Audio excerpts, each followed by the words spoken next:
We've got a few speakers that are going to really walk us through kind of where the budget stands today, and that's going to be Jen Hayes with Invest Detroit, and then Allison, who is with the MEDC. We had initially had asked Ben Marchionna to join us. He was unable to make that today. Allison is, of course, a wonderful replacement for Ben, and we're more than happy to have Allison. Allison is here to really sort of just provide kind of an educational component to this. What the budget is, what it does, and that type of thing only. That's the reason why we invited the MEDC to be on this call today. And then Patty is with Invest Detroit ID Ventures, and she's our advocacy chair, and she's going to really go through a bit of the call to action, what you can do. We've got a mix of MVCA members and ecosystem supporters, and it's really important that all of you are certainly in here today. So without further ado, I'm going to introduce Jen. If Jen would mind starting, the floor is yours. Great. Thank you so much, Ara. Hello, everyone. Again, Jen Hayes with Invest Detroit, help lead our policy work. I wanted to kind of level set exactly where we're at in the budget process and what the impact means. And so just high level, this year as an ecosystem, we have kind of two kind of core areas. Actually, it's one big one. We really want to continue the level of funding we saw last year through this year. And that means MEDC has been getting about $15.7 million in their MEDC budget to support their entrepreneurial ecosystem line. And then, as you know, last year, the Michigan Innovation Fund passed with 60 million, and we really want to see that continue. So it's about 75 million for the ecosystem, and that's been our goal for this year. In the governor's budget that came out early this year, she did continue to fund the MEDC E&I line, did not include any additional innovation fund money at the time, but we continue to advocate for that. And then the Senate has released their budget and has passed it out of the Senate. In doing so, they actually eliminated the E&I line at MEDC, which obviously we're really bummed about. We have since learned, though, that some of that was around confusion about what this program was, timing around federal government uncertainty and tariff uncertainty. So we're continuing to work on that, but that line was eliminated from the Senate passed version of the budget. What do the next steps mean? We're still waiting to see a House version of the LEO and MEDC budget. We do not know exactly when that's going to happen yet, which then will mean they begin their negotiations on what a final budget will look like. Ara, can I have you go to the next slide? Oops, went too fast. Sure, no problem. What I think is important to know about kind of what is delaying the process, because if anyone follows the state budget or policy work, there is a state law that actually requires the legislature to actually pass an annual budget by July 1st. There are no repercussions if they don't, so there isn't a lot of teeth in it, but obviously we've blown past that. And so what's impacting all the delay is the House has not passed their version. Usually the governor, comes out with hers, the Senate, House pass their versions, and then they convene conference committees and they agree on what that budget's going to look like. The other thing impacting the budget this year is the House and the governor would really like to see a larger roads and infrastructure deal done. They've been throwing around the number of $3 billion to help us get our infrastructure where they feel it needs to be. So there's been conversations around that. We're seeing state revenues fairly flat, which means they really have to look at what budget numbers will be. And then most recently, with the passage of the budget reconciliation bill, or also referred to as One Big Beautiful Bill, we're anticipating impacts to the state budget in two different areas. One, loss of state revenue through the budget or the business income tax, and then also impacts regarding Medicaid and SNAP benefit that will impact the amount of numbers, like general fund revenue we have for the budget. And so there's been some uncertainty around that. What's important for you to know going into this process? One, there are limited state resources. So just to put in perspective, our annual budget's around 84 billion. 42% of the budget relies on federal funding, and only about 15 billion of the budget is general fund money that's not restricted in some way, right? That isn't committed to either matching funds or restricted to certain programs. So there's not a lot of room in the budget for changes and cuts. The new budget, the 26 budget, technically goes into effect October 1st, which isn't very far away. And there are fears that there could be a government shutdown. Everyone is hoping there isn't, but there have been conversations about it.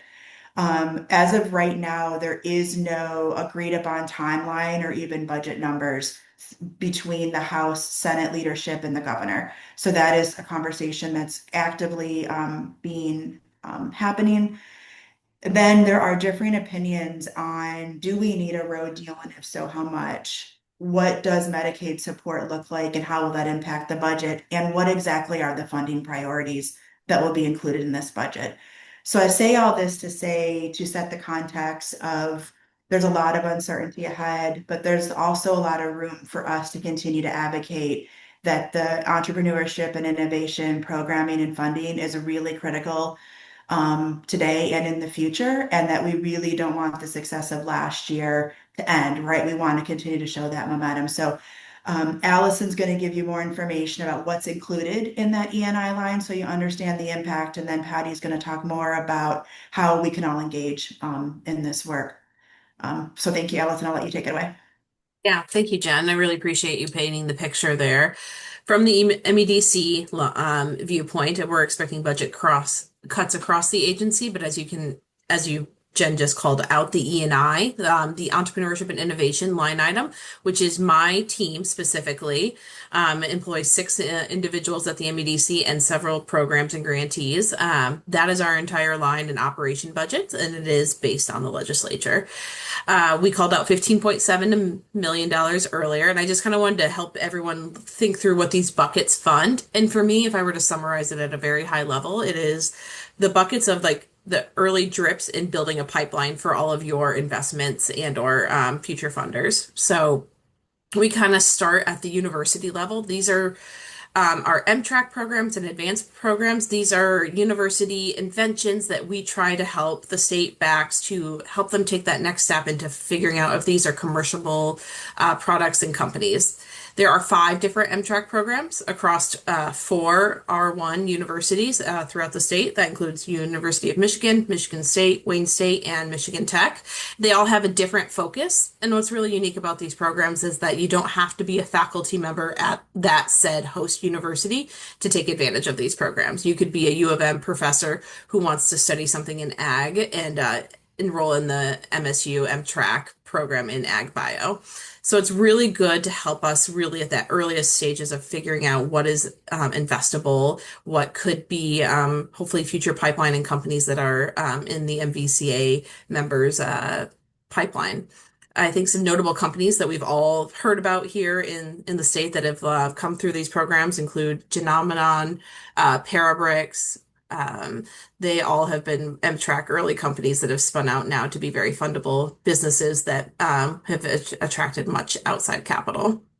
Next in the list is $800K that goes to this T3N program. This is a mentorship program that really helps faculty and grad students understand how to build a business out of something that they may have discovered in a lab. It's not that it employs people at a partial fractional level across any faculty member in the state is able to touch this base. Some other companies that have come out of there, ONL, Blue Conduit, Orbian, some really big names that we know in our venture ecosystem have had early stage mentoring from this T3N program. The next line item, entrepreneurial support services, think around, these are dollars that we help leverage to match federal dollars and help our businesses here in the state go after SBIR and STTR opportunities. So they apply through us, get this, and then they go to apply at that federal level for these matching grant dollars, and then they can show a match that the state is also invested in scaling this business. I think the one we all are most familiar with is kind of lies in this 5.8 million, our business incubators and accelerators. These are our smart zones. They're across 21 of these across our state. They're all regionally based. Many of them know this programming around the front door of entrepreneurship in our state. So these really feels that top of funnel. Anyone who's interested in starting a business typically is routed through a smart zone where we fund at least one full-time individual to sit there and kind of help them navigate the system of everything we have in terms of resources. Many companies have used these resources and have kind of gotten their start through our smart zones throughout the state. Another program that sits within this line item is the Business Accelerator Fund. A lot of our companies have leveraged this at some point or another. This is contracted through our SBDC partnership and their tech team, but it's early money, non-dilutive capital that goes to these companies to help them hire resources, whether that be outsourced HR, marketing help, build them a website, really get the company off the ground a little bit logistically and doesn't hurt them at any way. It's all non-dilutive funding. And of course, these other line items are for staff, marketing these programs, and kind of ecosystem grants and small budgets and sponsorships that many of you all have received for different tech weeks, events, pitch competitions that our team funds. And now I'm going to hand it over to Patty to talk around what we can do to move this forward. Thank you, Allison. So when we sat down with members over the past 2 years, a key message we received was that the MVCA needed to have a bigger advocacy footprint. You should be aware, but in case not, the MVCA was a strategic and partner in getting the Michigan Innovation Fund signed into law earlier this year. And as co-chair of the advocacy committee, we have a series of legislative items, including a fund investment match program, tax credits, additional early stage capital. But the absolute most important item on the table right now is the MEDC's E&I budget. And it's hard to see such a big win with the $60 million innovation fund, followed by a cut of our state's entrepreneurship team and key programming. And I want to emphasize that the MEDC team has been such an active participant in the entrepreneurship ecosystem in my 20 years in the state, and we want them to continue to be so. So we're just really trying to elevate how critical this issue is. As Jen said, there's been lots of movement behind the scenes to educate, make folks aware. What are these programs? Why is this team essential? But we need your help.